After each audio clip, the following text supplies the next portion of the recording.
So that's the real story of how we got agribusiness. It was not a takeover. It was, come on in, guys. It'll be fine. Oh my God, the leopards ate my face too. Until the farm community is willing to grapple with that, I don't think they're the people to dictate how we change and how we get out of this.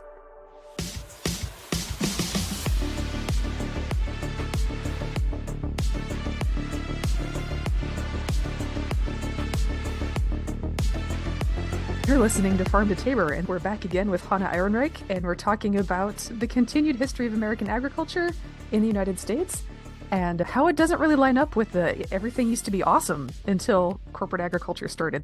There's a reason corporate agriculture happened. It grew out of things that were already going on that were not great. We're going to talk about them.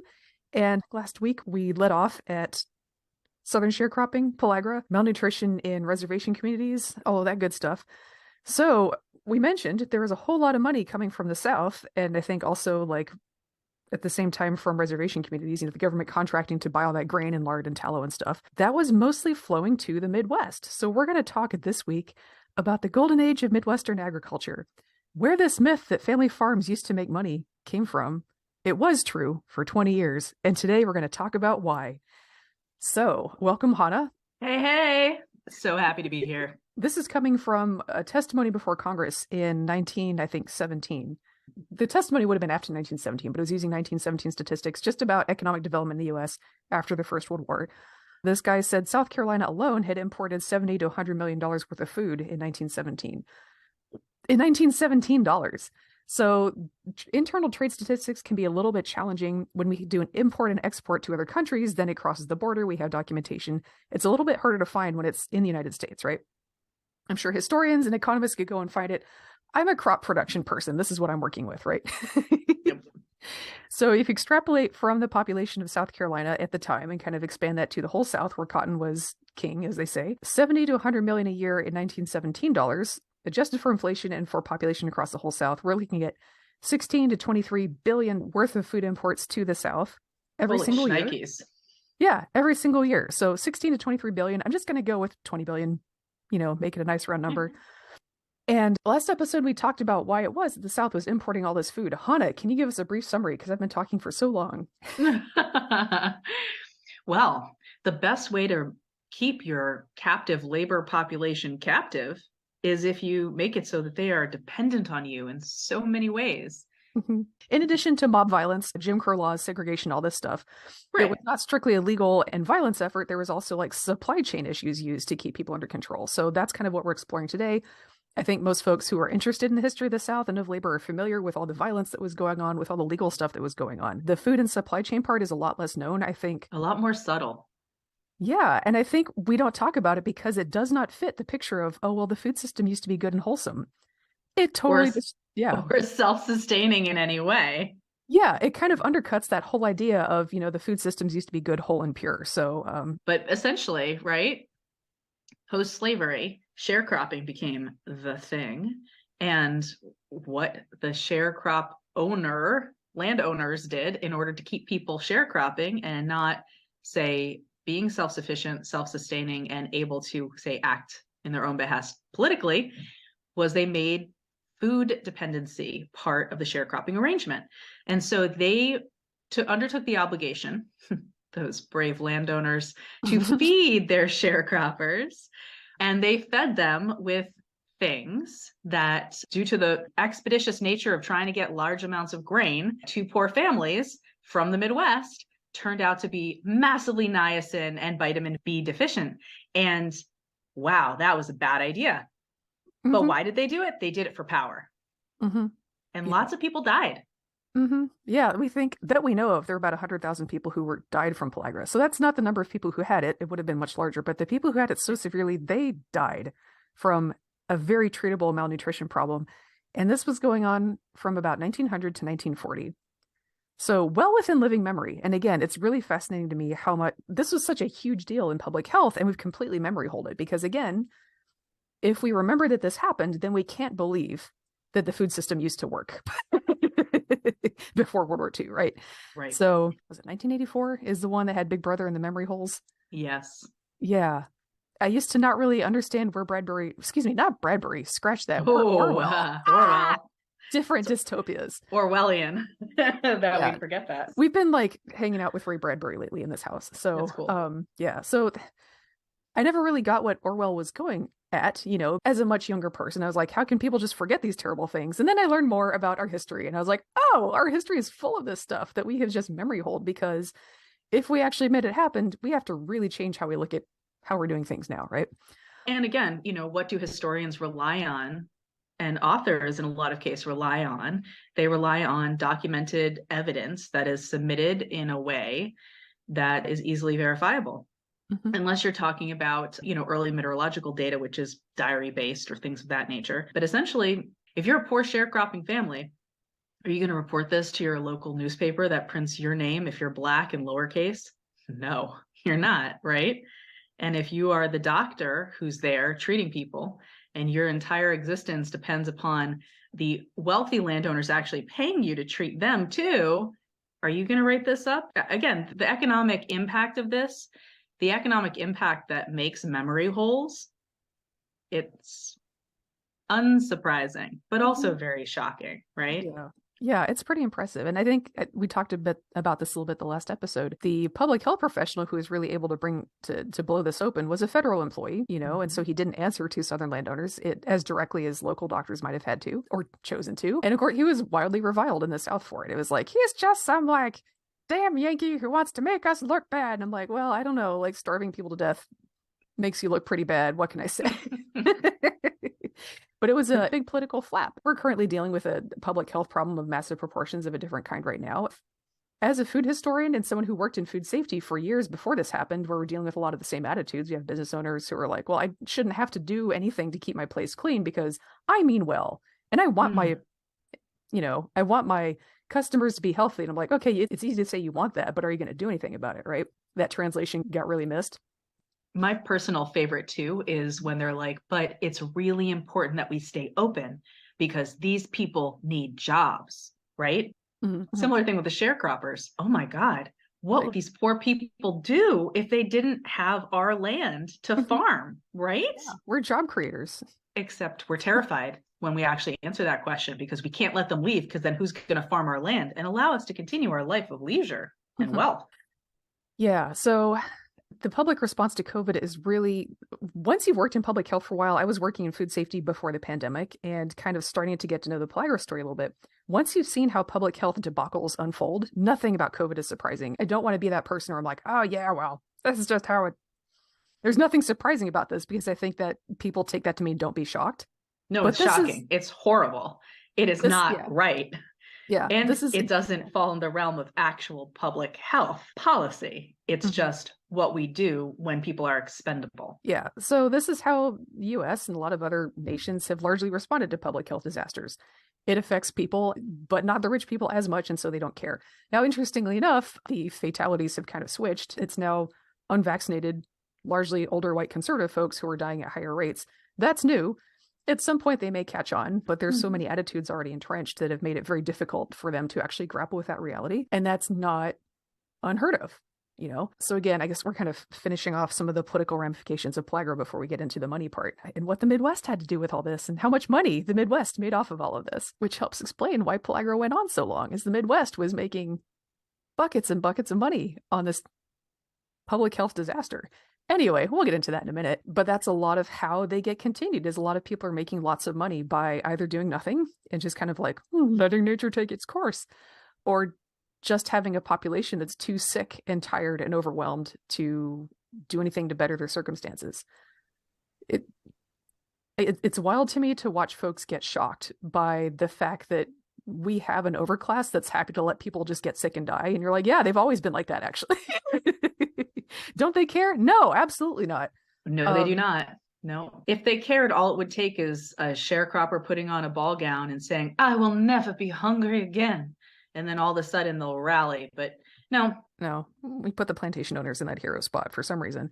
Yeah. So to kind of take it back to I just want to connect this to current public health debacles a little bit. If you're a listener to Maintenance Phase, another great podcast, Debunking Myths, this one focuses on the food industry, diet culture, all of this stuff, food fads. Once I started looking into Pellagra, I kind of started seeing the origins maybe of a lot of the health fads that we kind of currently deal with now. You Well, mean okay, like the so whole grains or? oh yeah, whole grain has a bit to do with it because, people understood that processed grain had something to do with pellagra, and so they're like, "Oh, let's blame the technology." Well, really was the poverty. It wasn't the fact that people were eating milled grain, it was that they weren't eating anything else. So blaming technology is a great way to avoid thinking about the deeper problems, because if it's the new degerminators, like if it's the fault of this new milling technology, then it's not our fault for keeping people sick and poor. Right. Similarly, if we can just blame people for being too stupid to cook properly, then we don't have to take into a fact that they can only afford three things, you know? Right. So the fact that we in the current kind of food and sustainability movement blame technology for nutritional and health problems kind of rings a bell there. That is drawing on a very deep, at this point, over a century old tradition of let's blame technology because that's easier than taking responsibility for the fact that people are so poor that they can only afford these highly processed foods. We don't have to take responsibility for the fact that people have no time to cook for themselves because they're too busy working for the man. So they're using this very fast, very easy, very cheap thing to cook that the overclass chose to feed to them. Right. Yeah. So like fast food, I see in a very similar vein. It makes me really curious when people talk about how like quote unquote addictive it is. And I'm like, well, I mean, cheeseburgers taste good, but I'm not.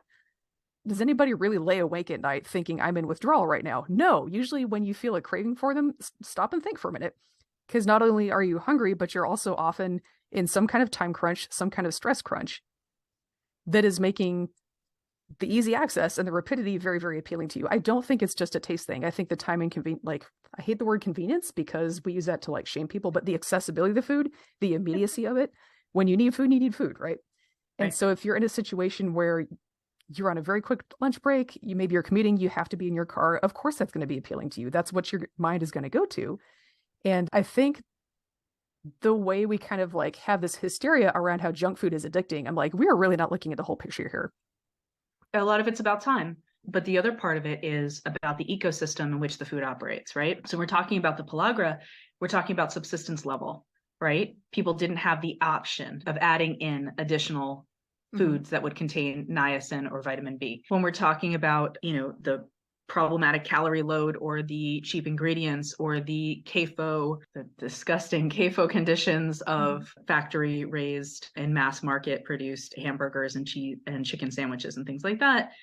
If people aren't dying of related complications to these foods, they'd be dying from something else related to the poverty and lifestyle of low wage, low income labor that they're doing. Yeah. Right. The biorhythms that people end up with chronic conditions with, we have a lot built into this ecosystem. So if it wasn't pellagra, it would have been something else. Yeah. And I have a whole chapter in my book on this. And this is kind of something I leave to like the maintenance phase and the diet and health research professionals, because I'm an agriculture person. I'm mostly looking at the agricultural and like kind of economic side of this. So I leave the nutrition research to the professionals, but there's a lot of things that we are blaming on diet, like, oh, we've got all this diabetes and heart disease and cancer and asthma and all this stuff. If you actually look at the research, it is actually very hard to get diet to explain that.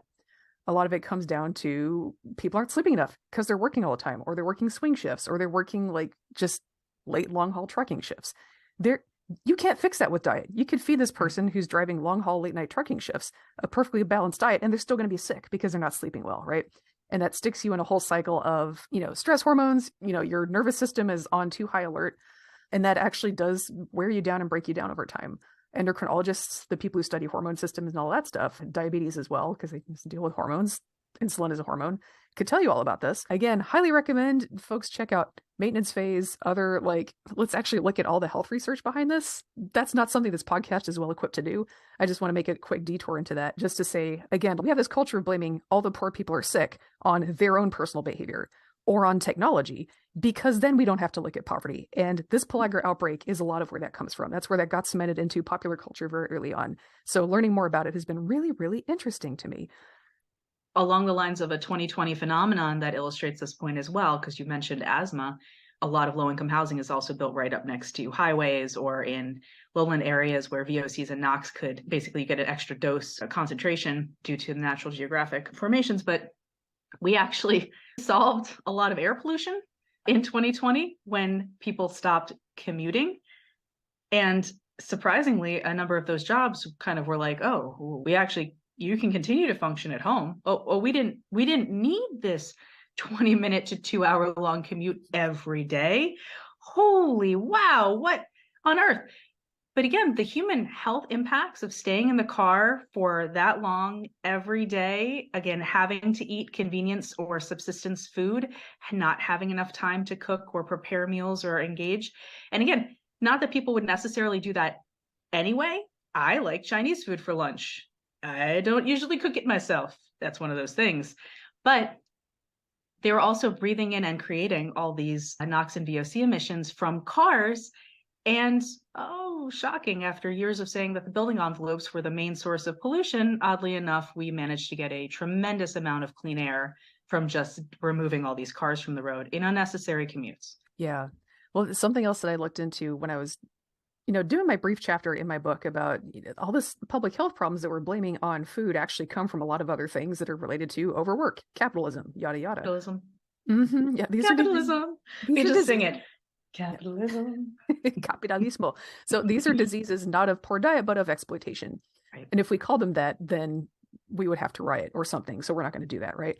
So one of the things, interestingly enough, was so lack of sleep can be an issue. It's so funny to me that lack of sleep is kind of framed nowadays as like, oh, these poor dumb idiots don't sleep enough. Because like back in the day, it comes from lack of time generally with which to sleep, right?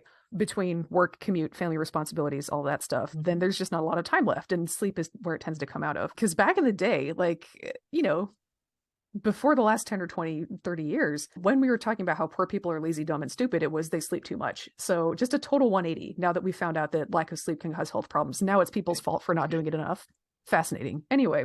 That is fascinating. I know. Just bottom line, like, we have to find a way to blame the poors. We just gotta, we have to do it. Whatever they're doing is wrong.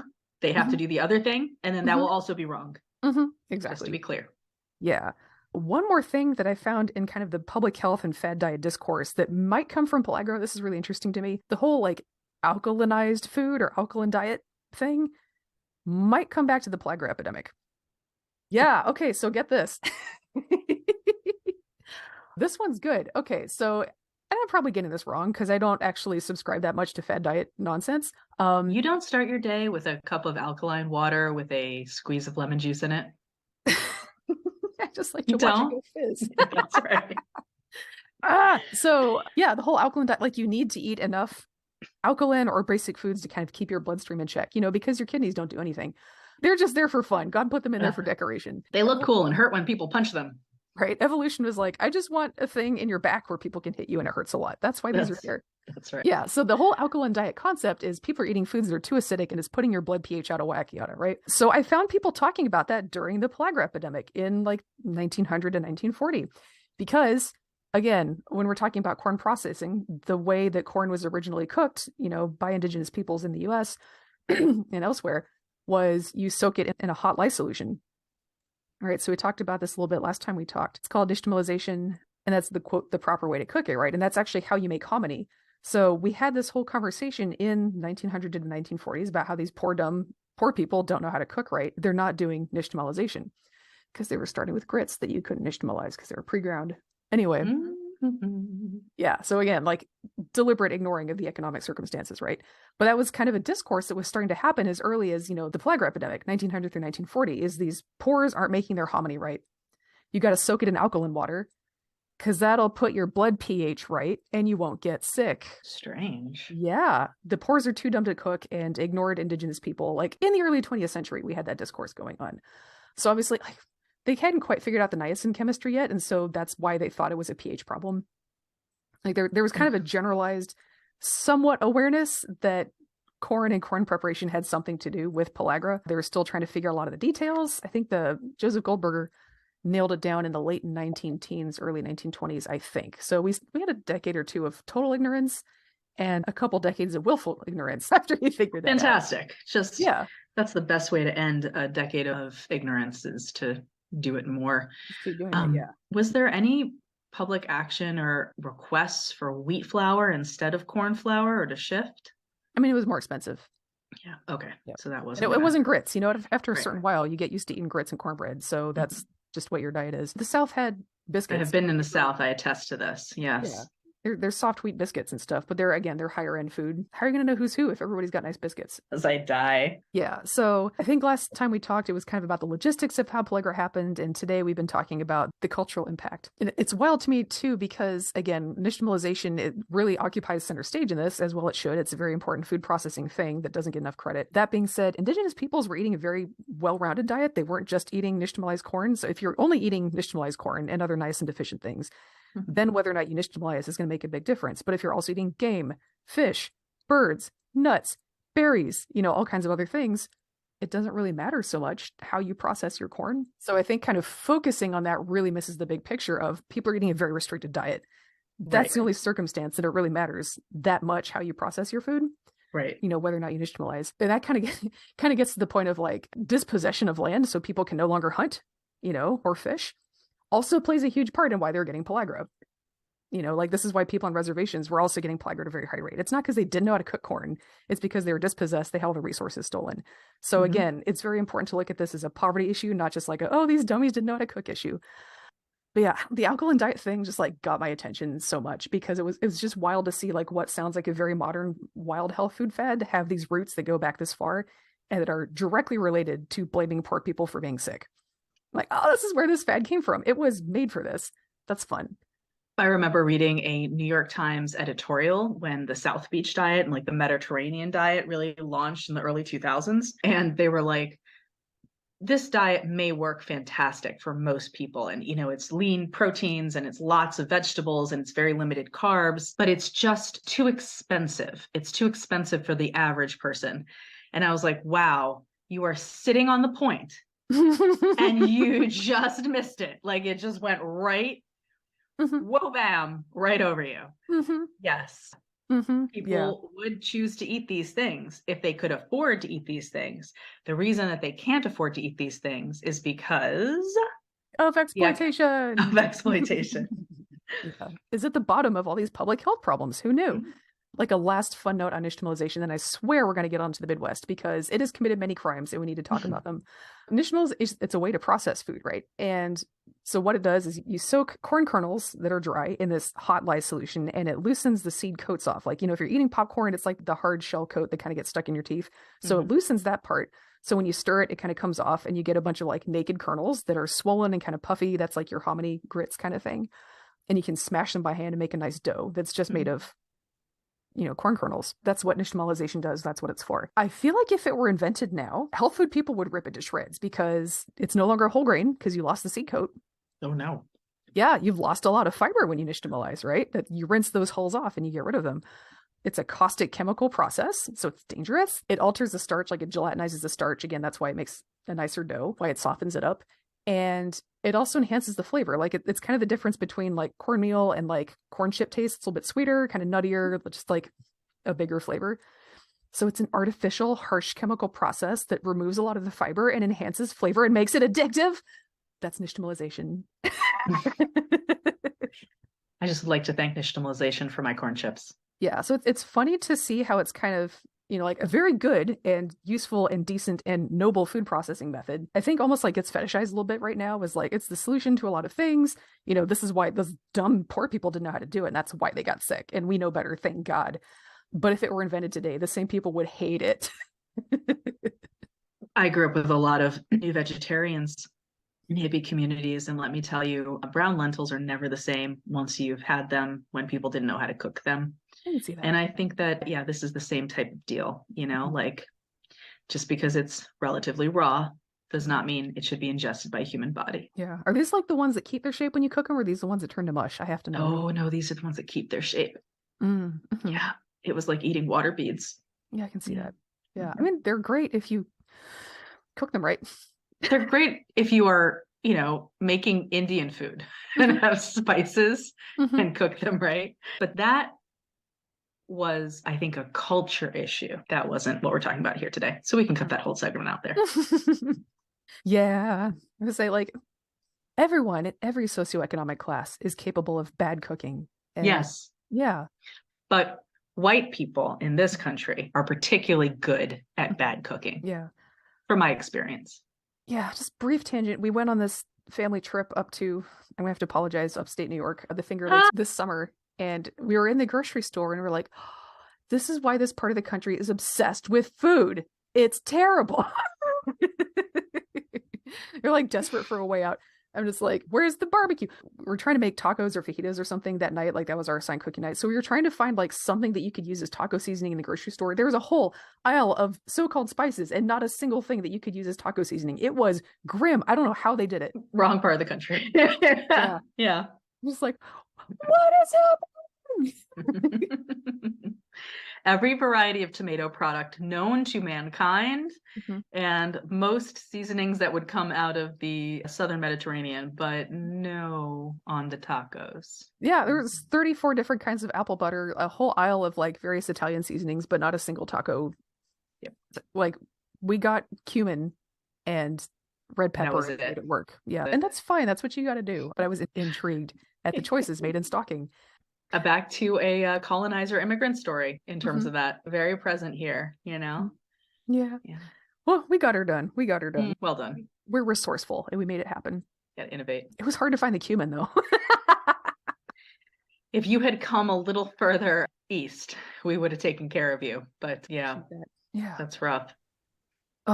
Upstate New York agriculture in the Finger Lakes is a whole episode on its own. Today we're talking about the Midwest. The Midwest! I love you, a bushel and a peck. Okay, continue on. Right. Okay. So this is speaking as someone who has done some time in agriculture in the Midwest. My first job was detasseling corn, moved to Green Bay, Wisconsin, later on in high school, surrounded by dairies, a lot of cornfields used to make silage. So we're not unfamiliar with the milieu of farming in the Midwest.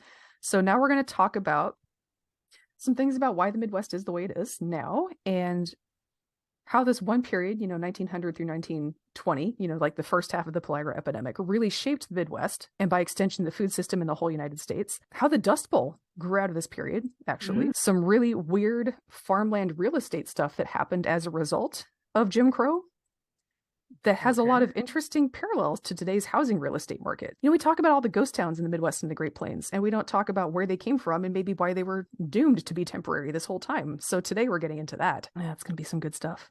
All right. I'm really excited about this. Right. Oh, okay. So we're going to... It's good. Stretch. Yeah. I've been like kind of stiff.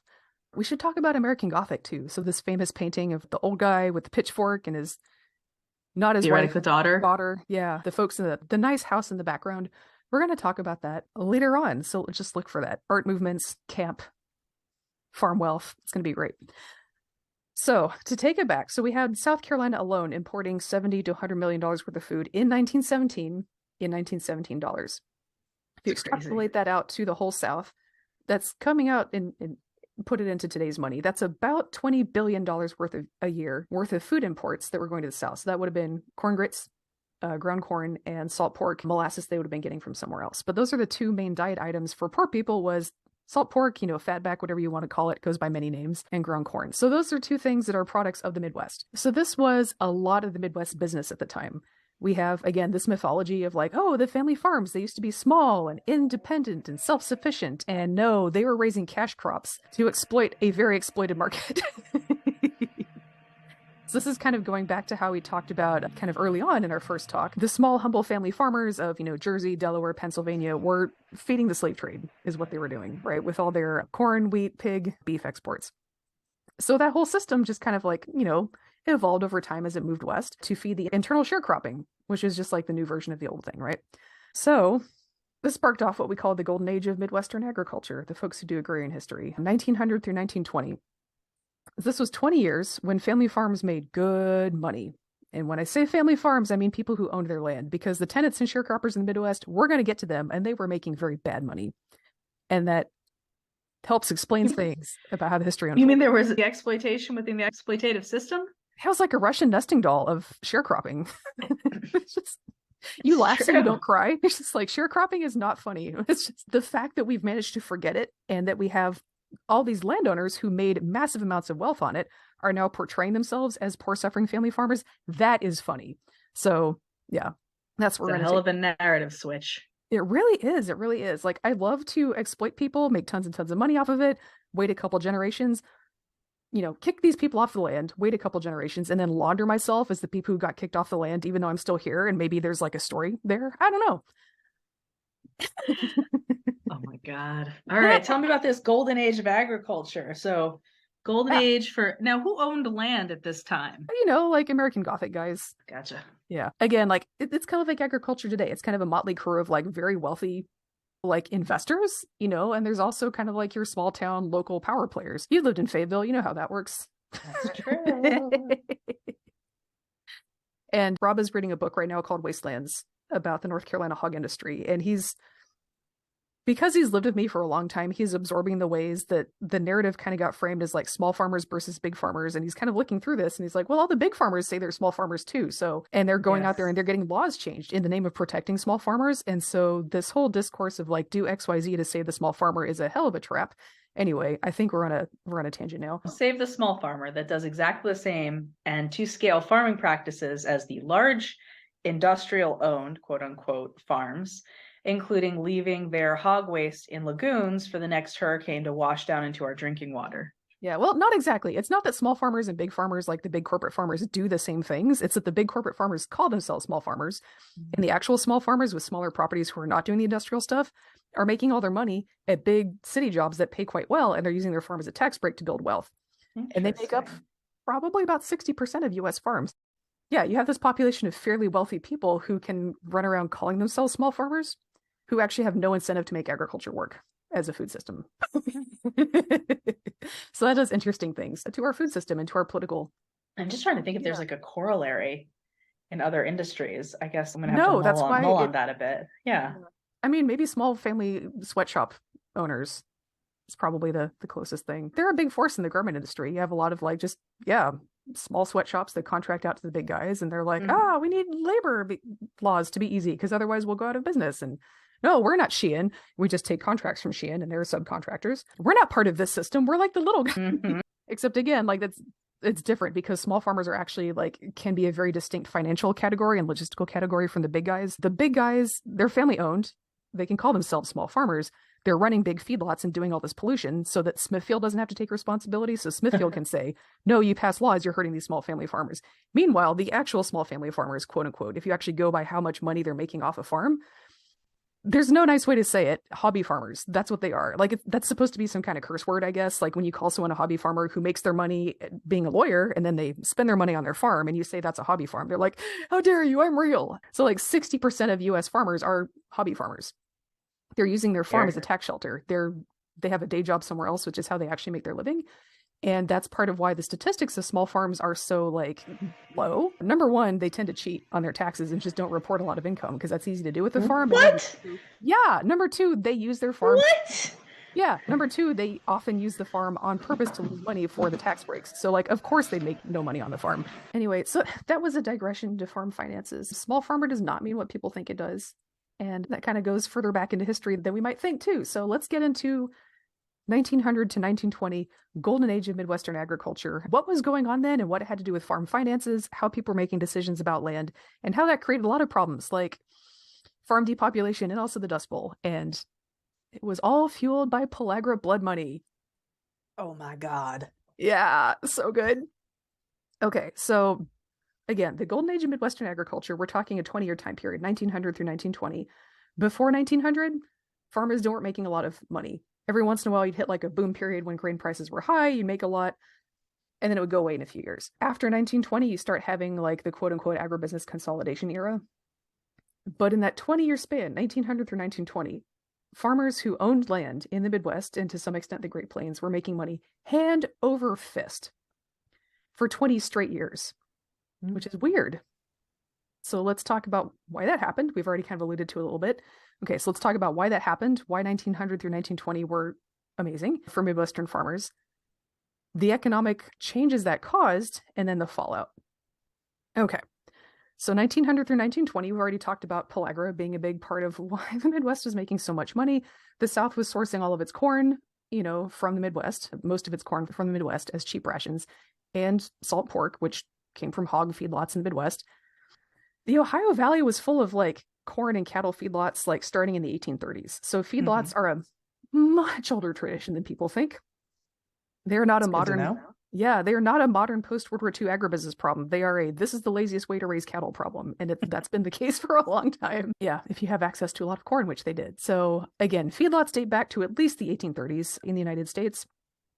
Not a new problem. So 1900 through 1920, we have high food prices, basically. So if you're a farmer, you can lose money basically one of two ways. Either your crop fails and you have nothing to sell. That's kind of like the classic mode of crop failure that I think most of us think about. But in those cases, if your crop failed, usually it's because of bad weather, and that means a lot of your neighbors' crops failed too. So there's a lower supply on the market, so prices go up. Right. Right. So bad years, if you can manage to be the one guy who has a crop, you're going to do amazing. In a good year, you have a good crop, but so does everyone else. So the price goes way down. That's kind of how things, I don't want to say they stay in balance. It's a very dynamic equilibrium. Good word. Yeah. So I don't want to say that's how things stay in balance, but that's the usual situation. You usually get screwed one way or the other. Like either you have no crop or like everyone does. So the golden age of Midwestern agriculture was this freak 20-year period when everyone had, for the most part, pretty good crops and prices were high for 20 years in a row. Because the way to get out of that dynamic is to find a new market, particularly a captive market. A market that can't exist without you. Yeah. And a market that can't exist without a police state. It's a beautiful thing. Police state. Yeah. So the South was importing a lot of food from the Midwest all along. But starting in 1900, we had that change in how the milling technology started. What we need to talk about now is why Pellagra went 1900 through 1940, but the golden age of Midwestern agriculture only went 1900 through 1920.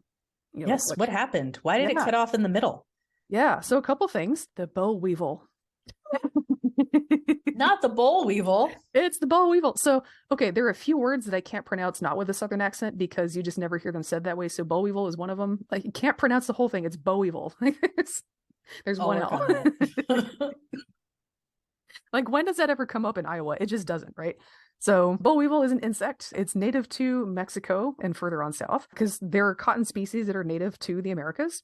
So it just adapted to live on them. It'll lay its eggs in the little cotton fruit that eventually dries up and splits open to like release its puffy cotton white insides, right? So as its grubs are growing up in there, it'll just mess up the cotton. Boll weevil doesn't fly so good. Like it doesn't really travel. It likes to walk. Okay. It's not a long distance traveler. So as long as cotton was only being grown in the far eastern United States, along the coast, the Carolinas, Georgia, Alabama, Mississippi, that was fine. But once it hit Texas and into Mexico, then you had a solid highway for this pedestrian, slow moving, has to walk everywhere insect to walk all the way clear up to Virginia, right? Oh, God. Yeah. So I think it was like in the late 1880s, 1890s that it started moving through Texas, right? This thing moves real slow, like maybe I think 3 miles a year. It was just like the slow march of the boll weevil. The slow march of the boll weevil. Yeah. Once we built this highway of monoculture across the entire south of the United States, then it had this path to march on. So it's slowly moving east and north. So it's sweeping across the south, starting, in the early 1900s, late 1890s, early 1900s. So what that did was it kind of broke apart that cozy little, I'm going to make you sharecrop cotton on my place in exchange for food system. Like it just didn't quite work anymore. So Southern landowners found that they had to let people grow food. So the boll weevil devastated cotton, right? Just knocked it right down. And it was, as we said, invasive and kind of pervasive. Yeah. So they found ways to kind of bring cotton back after that. The economics of growing cotton after that were quite a bit different. In order to make it work, you actually had to grow food. You can no longer afford to import food from the Midwest anymore. You had to grow it locally yourself. Apologies to all my Southern cotton landowner listeners. The boll weevil is the best thing that ever happened to the South. The boll weevil, our very larval savior here. Yeah. There's a statue to it somewhere. Oh my God. Where's boll weevil monument in Alabama? Yeah, there's a boll weevil monument in Enterprise, Alabama. Oh. I can't say that normally. I'm like, there's a boll weevil monument in Enterprise, Alabama. It just feels right. It's delightful. Yes. I'm going to send you the Wikipedia article on it so you can enjoy this with me really quick. Yeah. I think you deserve that. So it disrupted this economic equilibrium. I was balancing the Midwest grain imports and the Southern excruciating poverty. Yeah. So if you take a look at this monument, it is like kind of a neoclassical-ish style. It is a woman in a toga, like holding a boll weevil on a pedestal over her head. It's glamorous.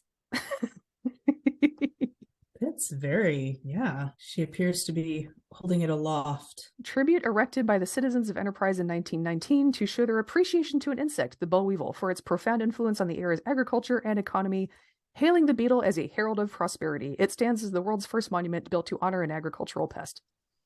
That is delightful. That is honestly delightful. Wow. Yeah, she's great. So yeah, the boll weevil kind of forced that king cotton sharecropping system to open up a little bit and to start actually growing more food in the South. Enterprise, Alabama, and other places were very, very excited about this.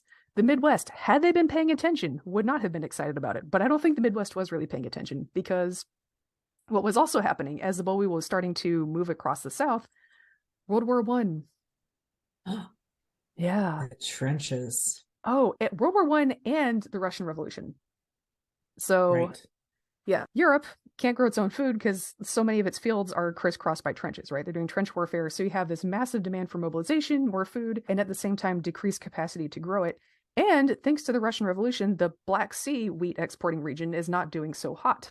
They're like having a little bit of like trouble getting wheat out of the same place we're having trouble getting it out of right now. It just keeps happening. Shocking. Yeah, so Black Sea wheat exports, from the area that is currently the nation of Ukraine, also like just southeastern Russia, Siberia, like around that time, I think they were already trying to open up a lot of Siberia to wheat colonies. Those also were having a tough time. It was just hard to move stuff around Russia during the revolution, War tends to disrupt supply chains, and food tends to be, how shall we call it? Weaponized. Yes. Yeah. So we had An army moves on its belly. It really does. I believe the maxim goes. Right, it's like that march on the stomach or whatever. So wheat is a problem. Getting wheat is a problem. Yeah, so as the boll weevil is kind of like moving out of Texas across like Louisiana, Alabama, Mississippi, it's starting to cut into grain markets in that area. Those areas are starting to grow their own food, but it's not making that much of a difference because there's so much disruption in other parts of the world that's picking up the market, right? Before it really starts to affect the Midwest sales too much, they have this other huge area of sales to Europe. So they don't really notice. I don't know. I think the Midwest didn't really notice that this was going on. I mean, it's possible that they did. I don't have access to a lot of detailed notes from the time, but what I have found doesn't suggest a lot of awareness that this has happened. They don't seem to understand that their market is going away. The attitude in the Midwest at the time was like, God loves us. Oh my God. Like, we're just such good people. And like, we're finally getting the money we deserve. And like, yay! There's super complacent. It's ridiculous. So this is kind of the environment that American Gothic is about. Grant Wood, it's so funny because like people asked him about it. They said, is this satire? And he swore up and down that it wasn't. But like, then he would kind of, talk about what he was trying to portray in that painting. And you're like, honey, that's called satire. To paint the picture for the audience, if you don't know the painting, you probably have seen it. American Gothic is the old guy with the pitchfork, and his, not wife, his daughter, looking very severe. And there's a house. It is an epitome of puritanical mores in some way, but it's set against a house. And is there a grain silo on the backdrop? Yeah, so let me pull it up so we can both take a look at it. Let's just look at that. I love to do like art criticism in audio only format. I think that's the only way to do it.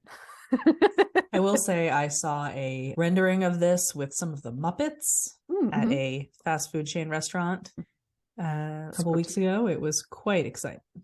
Yeah. The red barn is in the distance and a steeple is in the vaguely background. So what's wild about this, I saw a Grant Wood quote that I've never been able to find the source to, so take it for what it's worth. But, he said, I visualize this guy being, like a banker, or he owns a lumberyard, and he comes home and he puts on his barn coat and mucks out the cows. And I was like, thank you, Grant Wood. That was actually how a lot of land-owning farmers did it, was they had a day job, much like they do today. And the farm was kind of a place that it's like when you buy a house and your house is kind of a repository for wealth. Farms are like that, just more so, right? You have more land, you have more house, you have more buildings, you have herds on it. A small farm plays a lot of the same economic function that a house does in terms of a family's economic security. So they can talk all day about how they're just a small farmer. Okay, if you're comparing yourself to the bajillionaires, over at Cargill, sure, yeah, you're just a little guy. But if you compare yourself to the run-of-the-mill homeowner, you're actually quite well off. So that's, I think, what this painting is. On the spectrum.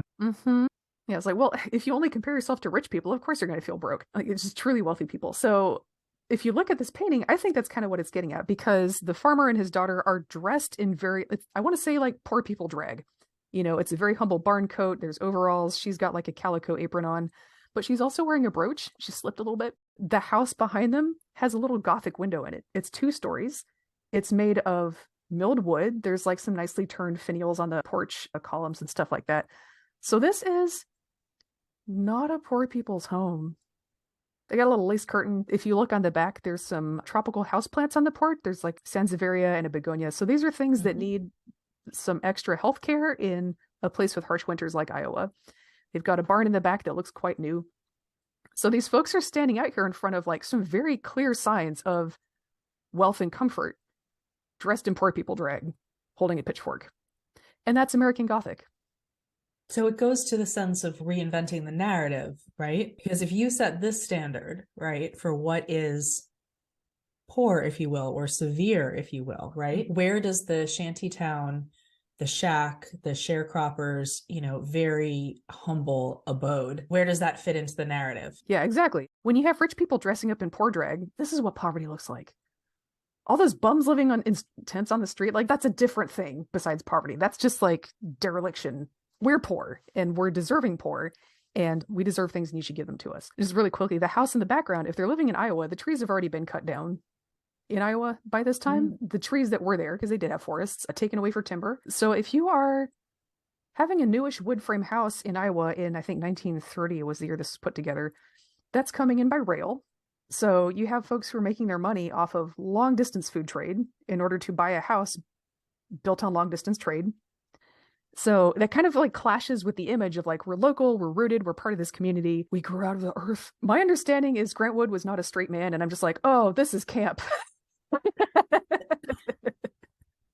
So he nailed the poor person drag, and just like the kind of how you managed to depict how these people are actually kind of sitting at this pinnacle of long distance trade, making all their money off of long distance trade while portraying themselves as like local, rooted, salt of the earth, blah, blah, blah. And I think it's fantastic.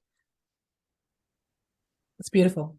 Yeah. So that's American Gothic. So that was the mentality in the Midwest at the time, is they were just getting really excited to play house and make all the money that they deserve to be making because God loves us. And if we're making lots of cash, again, Calvinism, that's just a sign that we're doing things right. It's not a sign that the market winds are blowing in our favor. It's not a sign that people are starving to death in the South on our shit that we're sending them. It's not a sign that we are doing the right thing economically with a social justice mission.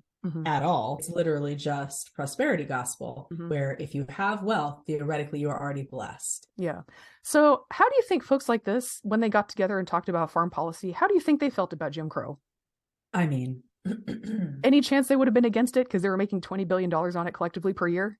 To be honest, I mean, what's the resistance to Jim Crow among the white people, right? Like the Quakers, that's people who had been previously oppressed in their own countries or because of their socio-political beliefs, right? The socialists. Otherwise, you had a lot of people who were very anti-integration, even among the trade unions. Yeah. Yeah. So if you're curious as to why Jim Crow and racial segregation managed to stay the law of the land in the United States, and allowed to continue at the federal level for so long, look at American Gothic. There's your answer. You got a lot of folks making a ton of money off of Jim Crow, not to mention industrialists in the North. You have all these like poor black farmers in the South fleeing Jim Crow, fleeing the Klan, in fear of their lives, getting on trains and going north to work in factory towns, more or less as scabs. They're just happy to not be in the South anymore. Nobody's thrilled to take low-paying jobs, right? But you're looking at a very different socioeconomic calculation than maybe the trade unions, who assumed that they would have this job market to themselves forever, are looking at, right? You don't necessarily have a lot of context for what's going on if you're coming from the Jim Crow South, because like news was actively suppressed there. So you're not going to know when you get up north that like there's a strike going on that we're trying to deal with, right? And factory owners really exploited that tension between black newcomers from the South and industrial areas and white workers there. And like you said, the trade unions kind of got in on it, because this is a thing that has been an issue in American labor organizing, is you get kind of like white-centered trade unions viewing other workers of other races as the enemy, as opposed to capitalists, which is competition. I know, a fascinating tack for a labor union to take. And boy, I hope we've learned our lesson, because that was stupid and self-defeating. Tis. Yeah, but it was not like Jim Crow, I want to emphasize, was not merely a Southern phenomenon. The entire country was making bank off of this thing. I would say like the property owning people, in the entire country were making bank off of this thing.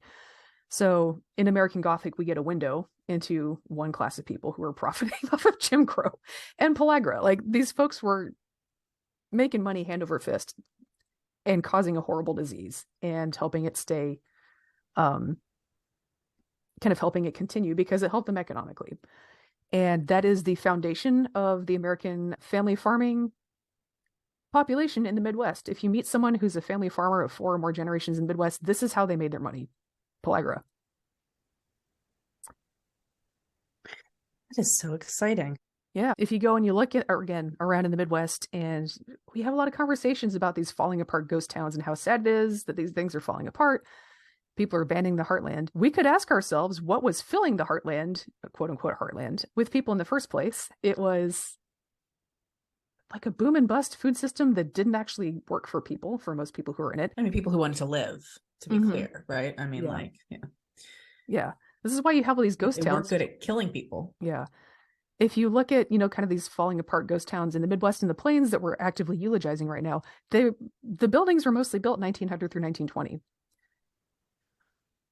They were built using this money, and when the fire hose shut off, these towns died. So maybe we could ask ourselves, did they need to be there in the first place? That's a question we could ask ourselves, but we're not going to do that. So World War I happens, right? Yeah. And it transitions into what? I mean, so wheat becomes huge, the boll weevil wiping cotton out. So then subsistence agriculture is allowed back into sharecropping? To some extent, I don't love to say like, oh, they allowed sharecroppers to grow food. I don't think it was more like we stopped enforcing the no food allowed policy, maybe. Just like stopped fighting people's will to live is what the landowners did. Yeah. So the boll weevil is tanking exports to the South. But the Midwest didn't, I think, really necessarily notice, because at the same time, exports to Europe were picking up. All right. So they're experiencing high prices this entire time through, 1900 through 1920. So they're just having a high, and it's amazing and it's great. And it all comes crashing down at the end of World War I. It takes Europe a couple years to kind of get back on its feet. Whatever was going on with the Russian Revolution, may have kind of evened itself out. I don't know, like wheat exports from the Black Sea may have picked back up, but whatever happened, between all these things, their market just suddenly disappeared around 1920. Between boll weevil and events in Europe, the Midwest's food export markets just vanished. So that was a huge problem. Yeah, that was a huge problem. So we have 20 years worth of inflated expectations. And that's not just like an emotional expectation. That is, we bought land for a certain amount of money per acre that assumed that corn was always going to be at this price. So if you own an acre of land in the Midwest, during this price high, then you can make more money from owning that piece of land, right? Which means the land itself is worth more. So people were buying and selling land at these inflated prices. A very large bubble. A big old land bubble. So the golden age of Midwestern agriculture created a little bit of a land bubble. And that set us up for some crazy stuff. We kind of describe a lot of the things that happened in 20th century agriculture as post-World War II phenomena. No, it all started in the 1920s. Well, it all started in like that 1900 through 1920 era is actually when it all dates back to. I think post-World War II is just when enough people who are alive today were around to see it. Yeah. That thickens. Yeah. Okay, so to recap quickly, 1900 through 1920, if you own land in the Midwest, you're doing great. If you're a sharecropper or a tenant, you're not really getting so much of the revenue from the land you're working. It's the folks who own it who do. If you're a landowning farmer, you're just getting all these revenues from owning this land that is producing crops that are really valued on the world markets at this time, right? So they're thinking like, bounty, prosperity, God loves us. This is awesome. Land becomes worth more because you can get more money per acre by owning land. It becomes a preferred investment. So real estate prices go up. Let's talk sharecropping and tenant farming in the Midwest. So that's going to lay the groundwork for a lot of what happens next. It was not small family farmers kind of independently doing stuff on their own. 40% of the farmers in Iowa in 1920 were sharecroppers and tenant farmers, right? Which means a substantial fraction of the other 60% were like the lords of the manor in these operations, right? So the idea that the Midwest was just like this egalitarian little place of like little guys and little, nope. That is PR. That is not what was happening. It simply replicated the power structures of other areas. And Yep. So It's kind of interesting too how the Midwest and the South had like very similar economic structures, but also very different at the same time. And they kind of use like the minute differences in them to be like, we're totally different. We don't do things like that up here. But they were more alike than they were different. So let's talk about the different fashions in which they use this exploitative system of sharecropping. So in the South, sharecropping and tenancy, they weren't viewed as permanent. The people who are in those situations, I don't think necessarily viewed it as permanent because it was sold to people as, you can work your way up. That was part of the deal, right? Was kind of convincing people, yeah, you can work your way up. It's a totally fair system. Like, just keep saving money. Oh, like you're in debt further? Oh, you're so dumb. Just work harder next time. So right. I think the Midwest kind of has this mythology that Southern sharecropping was permanent. And I'm like, you can't make it work as a permanent business.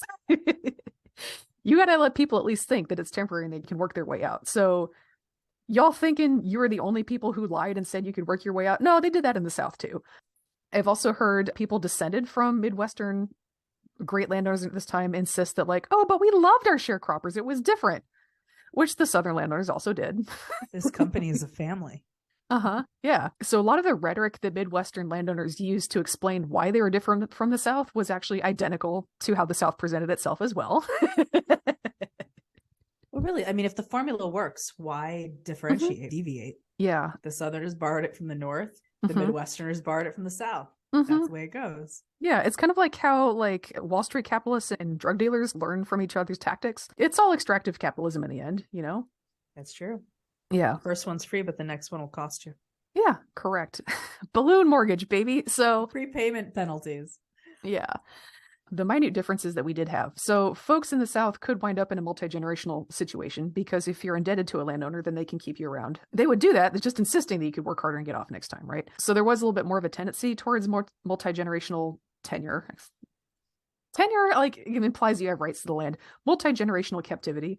In the Midwest, it was very much an up or out kind of thing. Like, you would get, a lot of folks had 1-year leases and then you had to go. Every fall you look for new tenants. So the Midwestern strategy, and I want to emphasize, this is not because Midwestern landowners were like smarter, better at their jobs, spiritually different. That's not the case. They were dealing with a population that was mostly white, whereas sharecroppers in the South were only about half white. I think this surprises people because we say sharecropping in the South, everyone assumes you mean black farmer. No, it means someone who sharecrops someone else's land. You can be white and do that. Right. I think Black America has done a much better job of remembering that this happened, and maybe that's why we have that impression. But again, in 1920, about half the sharecroppers in the South were white. That's why that myth of you can work your way up was so important. Get white people to buy into your shit. So, but does this system in the Midwest create the same kind of insecurity that the food insecurity created for sharecroppers in the South? Yeah, so we're going to get into that. So in the North, you can't fill the land with cotton because it doesn't grow up there, right? The only things you could grow in the North really were food for food exports. And so food insecurity for subsistence farmers in the Midwest was different because they were growing food. Like, it was easier to keep some for yours. Yeah, it was easier to keep some for yourself. They didn't have the tool available to prevent people from growing food the way they did in the South as much. That being said, like, number 2 yellow dent corn is like not the most edible thing for human consumption. And so it kind of, in some ways, can fulfill the same purpose. If you have sharecroppers doing corn, they still have to get other food from other places, so that may give you an avenue, but it was less doable than it was in the South. And then, of course, if you're dealing with a mostly white sharecropping population, the court systems are less prejudiced against white sharecroppers, and so they had a little bit of an easier time getting their contracts enforced. So again, I want to emphasize, this is not because Midwestern landowners were better people, it's because they had different tools available at their disposal. So because they had sharecroppers with a little bit more access to the legal system and more access to food, they kept people from organizing by keeping them moving. So that's why it was 1-year leases. It was more the rule than it was in the South. And if you think that this is not an effective social control, I just want to point out that a very similar ethos is in place that keeps officers in the U.S. Army rotating every 2 years by and large. That prevents them from theoretically gaining enough social capital in place to create an insurrection. Well, that's smart. I mean, you do want to kind of keep your military under control. Like, I get that. I'm just saying that, it's a very costly system for the U.S. government. And the reason that they do it is this ethos. Yeah, interesting. Yeah. So it is very effective. You keep people down and keep them from organizing and uniting against you by you being landed, you being permanent, and they're just in and out every single year, right? So that was the strategy in the Midwest. And you can't just tell people we're keeping you down by keeping you moving. It's time to piss off. I need to find a new guy, right? You can't just tell people that. So they had to come up with a rationale and an ethos behind it, right? So what they came up with in the Midwest was called the agricultural ladder. And that is the idea that you can kind of work your way up from hired hand to sharecropper to tenant farmer to actually buying your own place, getting a mortgage, and then being like a fully vested, like landowning farmer, right? There's a ladder to this. I think nowadays we kind of have this impression that family farming back in the day was traditional and you grew up on a farm and you just kind of like grew into the farmer role and replaced your dad. That is not how they explained it to themselves at the time. That's not how they rolled back in the golden era Midwest. So what was it billed as? Well, the agricultural ladder is what they called it.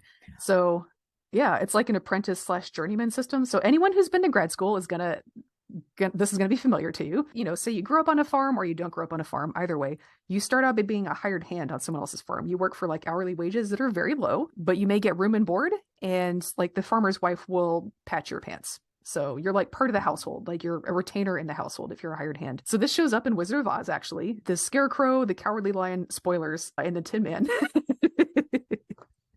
are Shocking.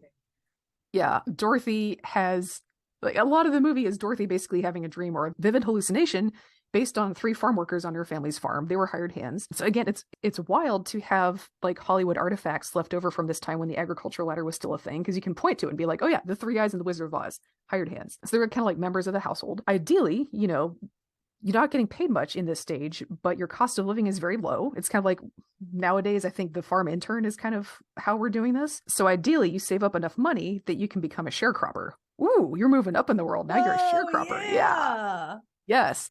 But like, don't worry, not one of those like poor Southern sharecroppers. You're like a Midwestern sharecropper, and that means something in this world. Wow. Right. Because you're part of the boom economy. Because things are better up here. So sharecropping in the Midwest function largely like the South. You get about, a certain share of what you grow, and the boss gets a share of what you grow. And because you don't have your own mule or plow, you can't afford seeds, you're basically getting all that stuff on loan from your landlord. Same as in the South. You may or may not be literate and numerate enough to, keep up your end of the contract and keep an eye on your boss. Ideally, you are. Midwestern system of education was a little bit better. Socialists. Yeah. So yeah, that sharecropping happened in the Midwest as well. And the idea was you'd be able to save a little bit more money as a sharecropper, and then you'd be able to become a cash tenant. So this is like basically a standard renting agreement. I rent 20, 40, 80 acres from you, the landowner. I have enough money to own my own horse, plow, and buy the seeds. So I'm now like kind of more of a contractor. I'm a business owner with a farming business, and I rent the land that I do it on. So tenant farming, if you have good ability to enforce contracts, is actually not that bad a deal. It's not that different from like a store owner who rents their store nowadays. Okay. Yeah, like you can have a thriving business doing that. You can also be like, if you have a exploitative relationship with your landlord, you can also be in a very bad position. So it kind of depends so much on personal position. But I want to put it out there that cash tenancy is not necessarily bad. If you have good contracts, if you have good access to capital who is not your landlord, it can work out quite nicely. It can be a very good contracting business. But it is also not what we think of as a family farmer, right? Because a family farmer is someone who grows up on their farm, stays there, they're rooted in the community. They pass their land down through the generations. Cash tenant farmers are not that. Right? So I just want to make that clear. So again, 40% of the farmers in Iowa in 1920, kind of at the peak of this land bubble, were sharecroppers and tenants. And that's not even counting the guys who were hired hands. It's funny too, because the agricultural statistics of the time, counted sharecroppers and tenants as farmers, because it made it look like there were more farmers and it made the United States look better. Oh, yeah. cute. Yeah. Fantastic. Yeah, they're also kind of subcategorized, like, well, they're this kind of farmer. If we're actually looking at the number of family farms in that area would actually be quite a bit lower, because a lot of those people were tenant sharecroppers, things we would actually call agricultural labor, or just kind of like a general purpose, like farm business owner today, more than a family farmer. So if you've ever seen that graph, I think I will see if I can get you a copy. This is kind of like the classic graph of like, look how many farmers there used to be, and now there's not as many anymore. You've seen this graph, like the number of farmers in the US like goes dramatically up, peaks in 1920, crashes.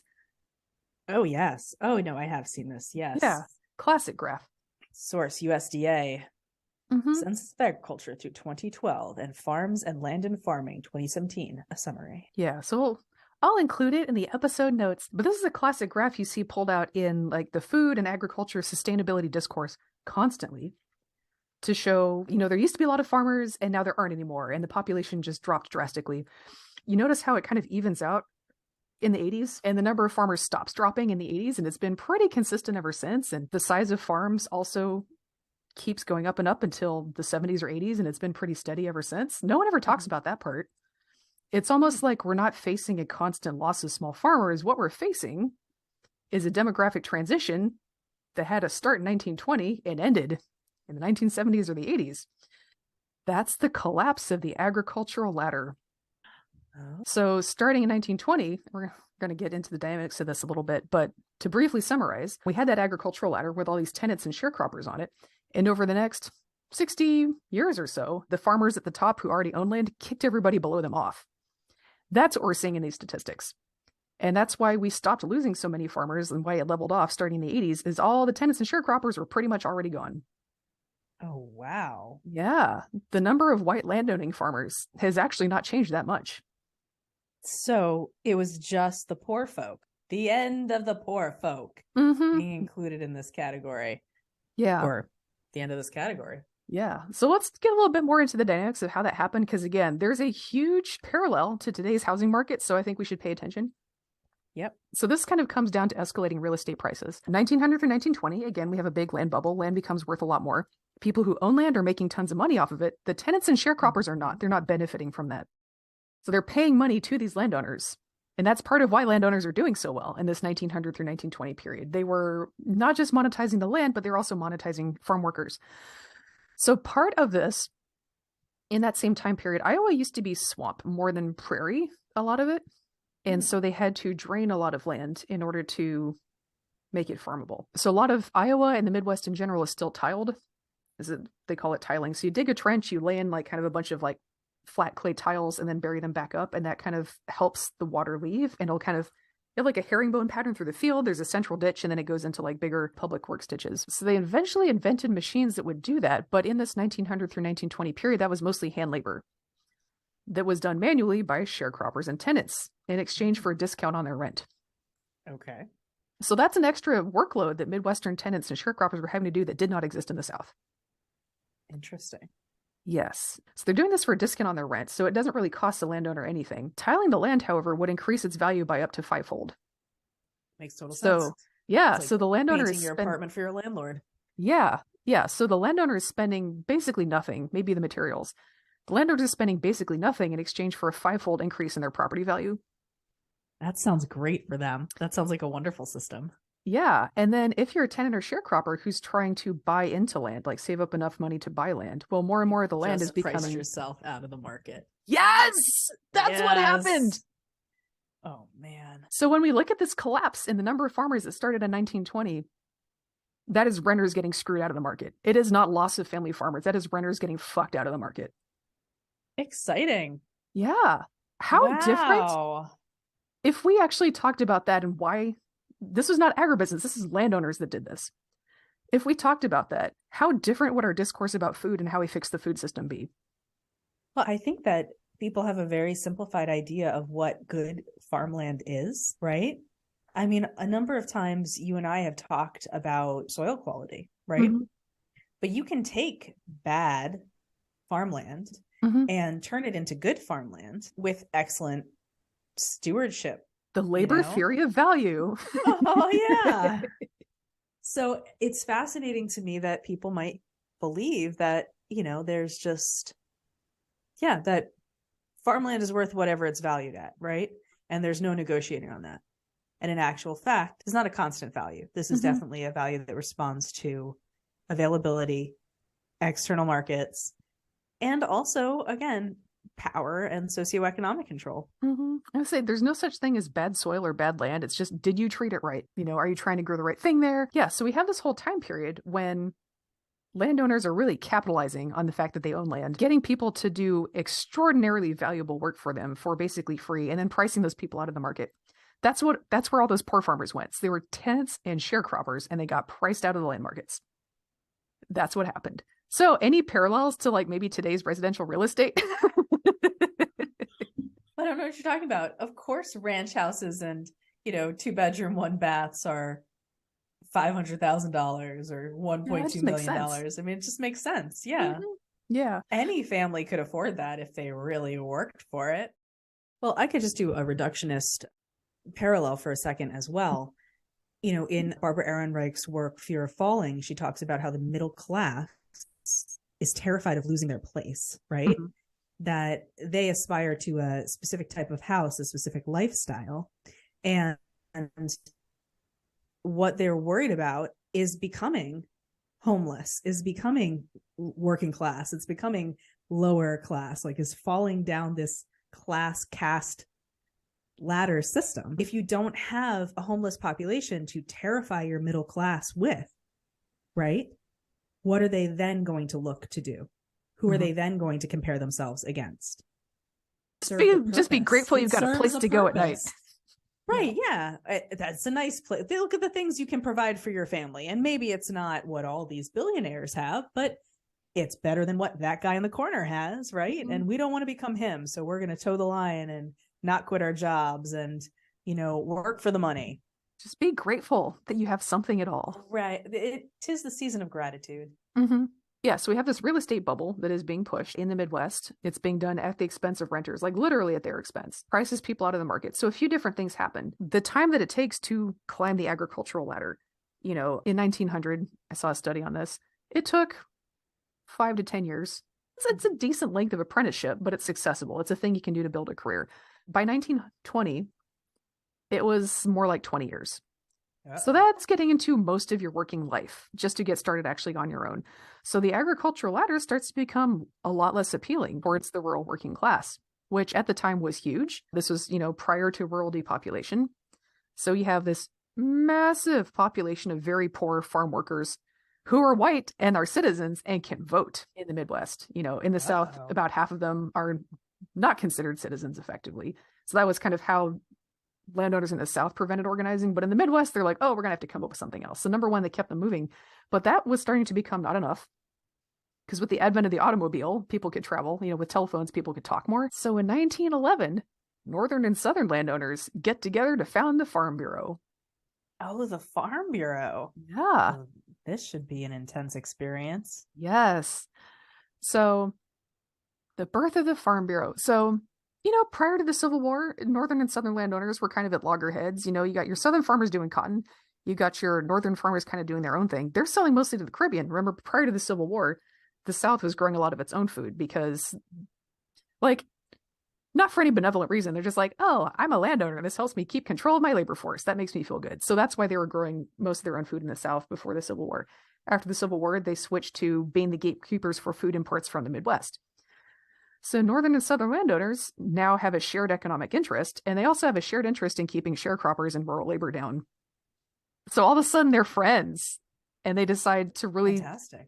Yeah, like, whereas before there'd been very sectional divides, you know, like the United States was healing. The rich white people were all coming together to oppress the poor. Get those mutual aid networks. Yeah. I need to pick Rob's brain a little bit. He says there were some Supreme Court decisions that may have prompted the formation of the Farm Bureau. I need to check in with him on that. But yeah, the Farm Bureau was a cross-regional, like, let's heal the country and defend our mutual interests by wealthy white landowners in the North and the South to kind of like bridge their divides, come together, reach across the aisle, and fuck sharecroppers together. That's the Farm Bureau. So it's wild to me now that we have, like, you know, farmers today who are like, well, the Farm Bureau doesn't represent me. And I'm like, if you still have a farm, it damn well does. I think there's a very interesting discussion to be had about class solidarity and perceptions thereof. So what does the Farm Bureau do for or to these people? Yeah, so the Farm Bureau was mostly about lobbying Washington to make sure that farm workers were exempt from labor laws. They were very successful at that, right? Yeah. So this is why the New Deal exempted agriculture from, you know, from labor protections. I think there's kind of a common discourse of like, oh, it's because Black people were doing farm work. Half the sharecroppers in the South were white. And most of the sharecroppers and tenant farmers in the North were white.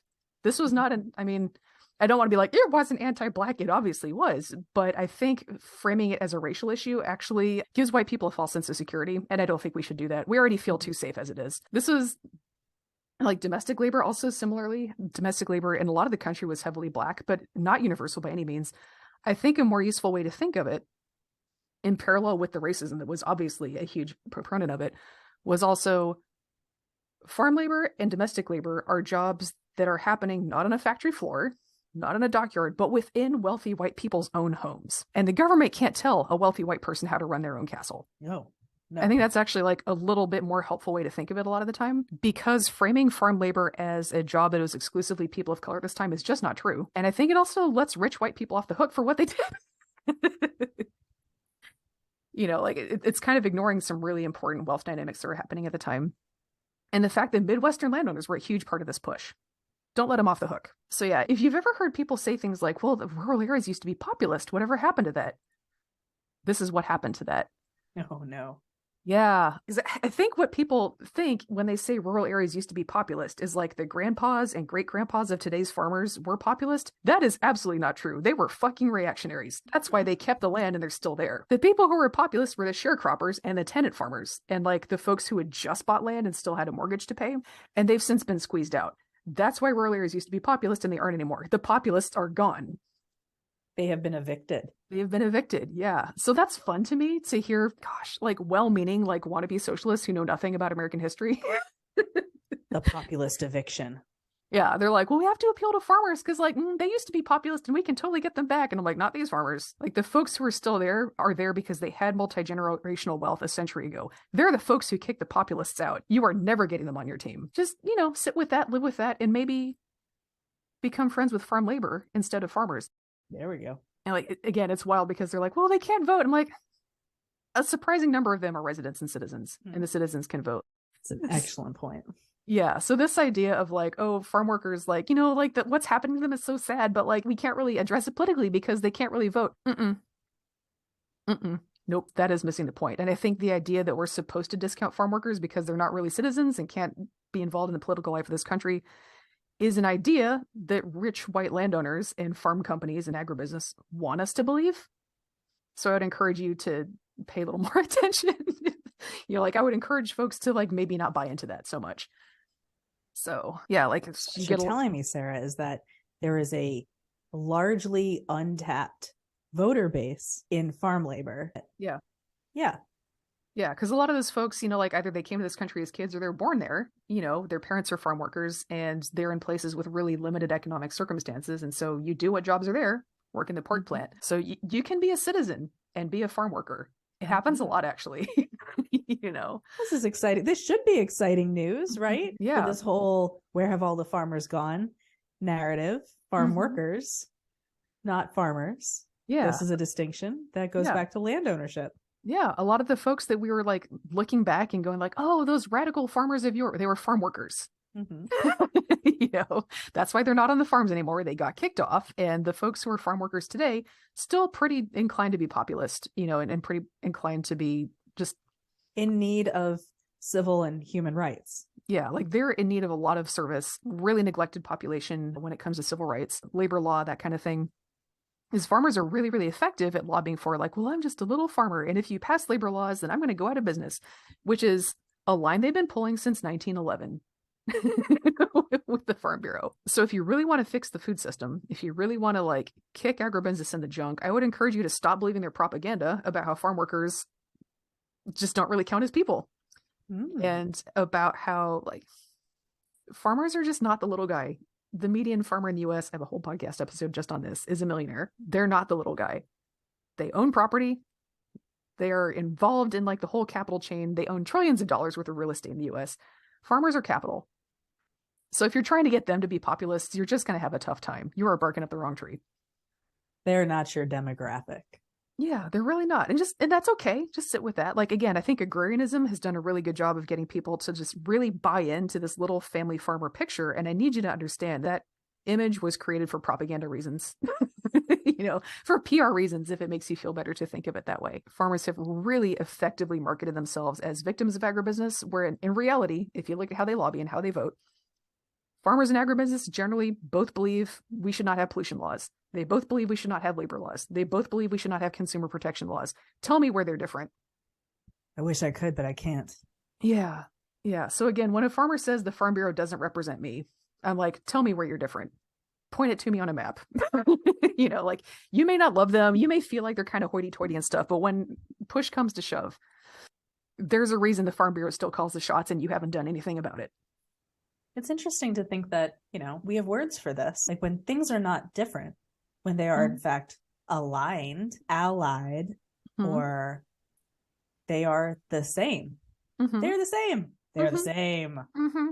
Yeah. Yeah. So like people get really mad when I say this, but when you look at like how US politics actually works, we have this idea that it's farmers versus agribusiness, and that's absolutely not what's really happening. It is they're on the same team in every way that really counts.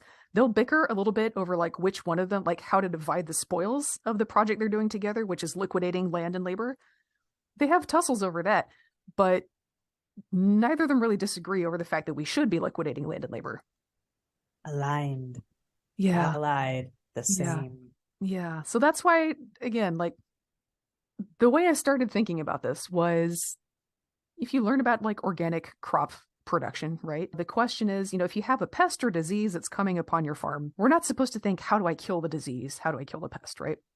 We're supposed to think, how have I created a situation where this pest or disease can thrive? Why is this place so vulnerable? How can I change that condition, right? Once I started applying that thinking to human systems, stuff went sideways. Once I started asking myself, instead of looking at agribusiness like a pest or disease that came upon family farms and we've got to fight it back, what if we asked ourselves, what is it about family farms that was so inviting to agribusiness in the first place? If you ask yourself that question, things look different. I just got shivers. I know, right? Yeah. What is it about family farms that just like can't seem to shake agribusiness? Maybe we should think about that. All right. So if you're a poor rural worker in the Midwest or the Plains, and you're trying to work your way up this agricultural ladder, but the land values in the Midwest and the nice productive farmland that's already been drained and irrigated or whatever it needs, if you're trying to work your way up this ladder and you're priced out of the Midwest, what do? What a lot of people landed on was, maybe let's go try in Oklahoma. You go someplace else. Yeah. So this is kind of like the last gasp of homesteading was 1900 through 1920. The USDA, like the US Census Office, like formally declared the frontier closed, I think like in the 1890s, because their definition was any area with fewer than X white people per square mile, right? It was kind of an arbitrary definition, but that still left a lot of places thinly populated enough that you could try and homestead there. But the only places left with that much like land availability that didn't already have people farming it were like Western Kansas, Western Nebraska, Oklahoma, Texas Panhandle, Northeastern New Mexico, Southern Colorado. All these places that within a decade or two became the Dust Bowl. Yeah. So if you've ever thought about the Dust Bowl and asked yourself, why were people trying to farm this place that's obviously kind of dry and cursed? Well, who would do such a thing? There's your answer. They got priced out of the Midwest. It was people fleeing a real estate bubble in the Midwest. If you wanted to make a living in agriculture, that was really the last place you could go. And they tried to make a go for it. So that's how the Dust Bowl happened. I always assumed that there was more to the mechanics of deforestation and soil substrate blowing away and things like that. Oh, it was just real estate. Oh, that's super fun. Yeah, I really built it up, and then it's like a 2-minute story. You're like, and then there was a Dust Bowl. I was going to sing Do Re Mi by Woody Guthrie, the Ani DeFranco version. Mm-hmm. So the golden age of Midwestern agriculture, to briefly recap, did a lot of things that weren't great, set a lot of unreasonable expectations about how just owning a family farm should be enough to live on forever and ever, because we're ignoring market conditions that made it that way artificially for a while, created the Dust Bowl, and now we're going to talk about how it created farm automation. So again, you've got all this populist uprising starting to happen in the Midwest and the Plains. This is freaking rich landowners out, and they start thinking, how are we going to keep these guys down? They do the Farm Bureau. They start lobbying for certain laws. That's very effective, but it's not enough. There's just still too many poor people around. We've got to get them out of here. So that's where a lot of the farm automation comes from. So we had like kind of a brief push for making like wheat harvesters and combines and reapers and stuff kind of in the 1870s through like 1880s and 1890s, but that was kind of short-lived. It just kind of stayed limited to like really heavy wheat production areas. And there was one in Minnesota and the Dakotas in the 1870s, 1880s. There's a wheat bonanza up there that was kind of brief as that area got connected to railroads. There was another one in California around the same time, kind of a wheat boom in California. And then market conditions changed, and it was no longer lucrative to have like giant wheat farms with machines. And so there's a boom in automation for a little bit at the end of the 1800s, and then it kind of went away. But then it came back once Southern and Midwestern landlords realized we have to get rid of labor, because as hard as we're working and as successful as we are at passing these laws, we're not as successful as we want to be. We have to keep these people down. That's not working. So now we just have to get rid of them. So 1900 through 1920 is when real investments into tractors, as opposed to horses, and combines really begin. Like long-term, like sustained innovation in these areas. So this is like the ag tech industry of the Jim Crow era. This It also shouldn't was be probably funny, feeding into the land grant colleges, right? Mm-hmm. Yeah, I'm not sure what the role of the land grant colleges at this time was. I know in the South, like in addition to like the conventional land grant college system, there was also like agriculture and manufacturing colleges or agriculture and mining colleges. So they were pushing Black folks, if they were going to get an education, to only get an education in agriculture and other vocational topics. So like that was a part of it. I have a whole episode coming up about that. There was sustained innovation in Yeah, it was tractor really more of a technology. corporate like tech sector thing than it was land grant colleges. John Deere, McCormick, you know, those guys. So there's a demand. Like the landowners are now going, wait a second, like I can have my, you know, lumberyard or banker or dentist job during the week. That's why I need sharecroppers to manage my land. But what if there was a machine that I could just drive around on evenings and weekends and replace them all? Ooh. So yeah. This is where you have an evil genius laugh. Yeah, so that was your evil genius laugh. I know. I've been like trying to tamp it down because it's like, you know, like people get the wrong idea or the right idea. You know. There we go. That's better. Thank you. It just comes from inside. But yeah, this was the source of a lot of the sustained push for agricultural tech innovation that happened starting in the early 1900s. Was just the desire to get rid of sharecroppers. The way it's kind of portrayed now is like, oh, you know, like family farmers are just trying to reduce labor and they're just like trying to like earn their keep and stuff. That was not the driving force. It was big landowners trying to get rid of labor, which has important implications for how agriculture and especially agribusiness grew in the wake of this. You know, like once the big landowners were using tractors and had replaced their sharecroppers, then that did change, you know, like the profitability and the price points of owning land. And so family farmers, like who were smaller operations, did have to keep up after that, but they did not start this. Yeah, so like it was not an issue of family farmers kind of expanding and pushing each other off the land. It was wealthy landowners kicking tenants and sharecroppers off. That is how this started. And we just keep like writing that out of the story. It's wild to me. It's crazy. So yeah, like kind of the core of that business model was if you're a wealthy landowner and you're freaked out by labor problems, like you can just get a tractor and do all this work yourself and you won't have to deal with them anymore. That was really the core of this. Something we don't talk about nearly as much. Again, these are wealthier landowners with a white collar job, dentists, bankers, you know, stockyard owners. How much do you think they knew about the day-to-day execution of agricultural work? Basically zero. Yeah. But now they're suddenly in charge of all the operations. How do you think that went? I think that landed like a lead balloon. Yeah. So like yeah, so this is something that I haven't like I'm still working on tracing down sources, but like no, it's one of those things that nobody's going to talk about. Mm-hmm. I found hints of this in Wendell Berry's writings. Wendell Berry. We've talked about Wendell. Yeah, when you work in agriculture as long as I do in the South, you meet like guys like Wendell Berry are a dime a dozen. And so his bullshit must have worked on somebody because he became a very famous writer. But I look at him and I'm like, he's just laundering Southern paternalism for like the New Yorker audience. This has been his whole career, right? So he's got this story about how his dad got a tractor and having that new technology made it too easy to plow. So he really overdid it and blah, blah, blah. And that's why it's technology's fault that all these things like, that's why it's technology's fault that their land is degraded. What Wendell Berry doesn't tell you is they used to have not just a horse and plow do this, but they had a black sharecropper and a horse and plow do this. Oh, funny how they're missing a key ingredient. I know. They just wrote them right out of the story. It's crazy. So, you know, this is a population that has a lot more experience in actual hands-on operations of agriculture. Do you think maybe the fact that they're missing might have a little bit to do with the problem? It's not just the machine? I can't even imagine where you're going with that. I can't.